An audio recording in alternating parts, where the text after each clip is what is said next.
Sanju Verma, to you first, because you heard Mamata Banerjee there. She is saying that the BJP is deliberately stoking communal violence to target governments. We've seen, interestingly, violence taking place in BJP-ruled states as well, in Gujarat, in Maharashtra, and we've seen violence in Bengal, which is opposition-ruled. How do you respond to her charge that outsiders were brought in? She's even put out photographs of people with revolvers on some of these Ram Navami processions, and that the BJP is stoking the flames, is what the Chief Minister says, using criminal elements. You know, Rajdeep, I have to say this. I admire Mamata Banerjee's ability to lie with a straight poker face. Let's be very clear, and I'll put out some facts in the public domain for you. Mamata Banerjee, 72 hours back, said that she expects violence on Ram Navami in Howrah, in Park Circus area, in Dalkola and in Islampur.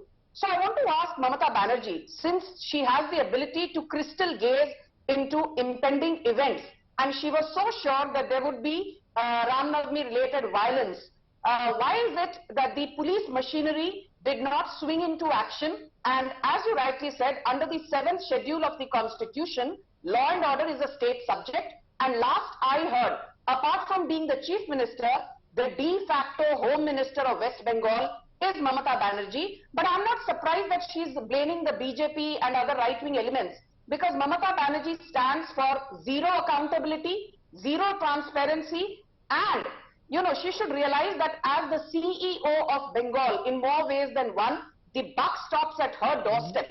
But I'm, unfortunately, forced to say that she is the same Chief Minister, Rajdeep, pardon me, who, you know, after the post-poll violence in 2021, clearly said post-poll violence to hua hi nahi. And if you remember, in August 2021, a 5-judge bench of the Kolkata High Court not only admitted there was post-poll violence, it handed over the entire case to the CBI and actually castigated the Mamata Banerjee government in no uncertain terms, saying that if she tries to obstruct the course of justice, the High Court will view this very seriously.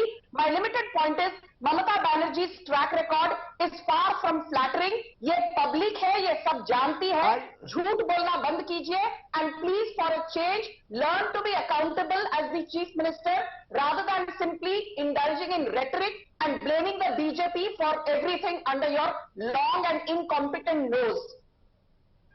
You know, we'll come to the Trinamool's accountability, ma'am, in a moment, but let me persist. As I said, there are also images of people in these Ram Navami processions carrying revolvers, provocative slogans, clearly they're not speaking in Bengali, which suggests that there were outsiders who had been brought in. How do you respond? Are you saying that the BJP is blameless?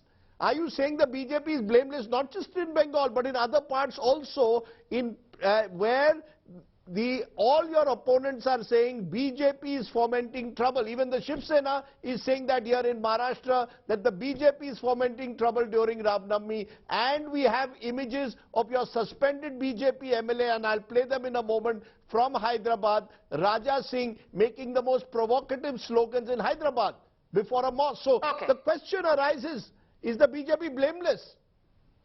You know, Rajdeep, let me be very honest with you.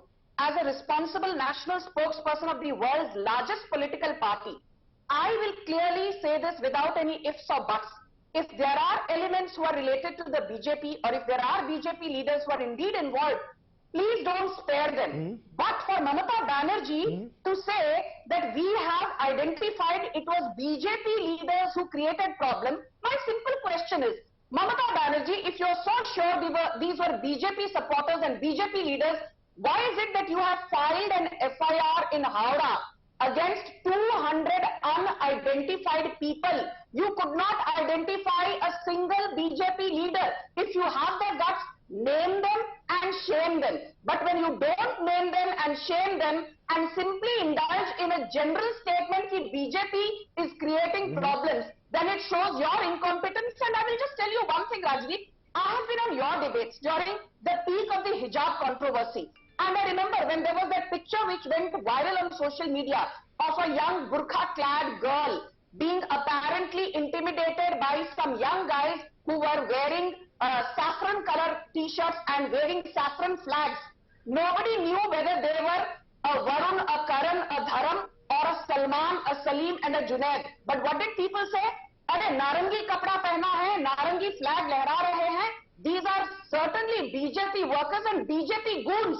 By that logic, Mamata Banerjee, the CCTV footage clearly shows that most of the people who were vandalizing were wearing a safed gold topi. If anyone who wears a narangi is a BJP goon, then why is it that anyone who wears a safed gold topi is not a radicalized Islamist? You can't have your cake and eat it too.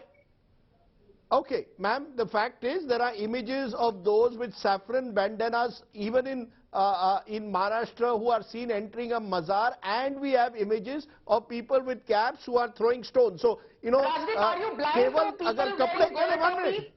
keval kapde se jaye, it's a dangerous argument.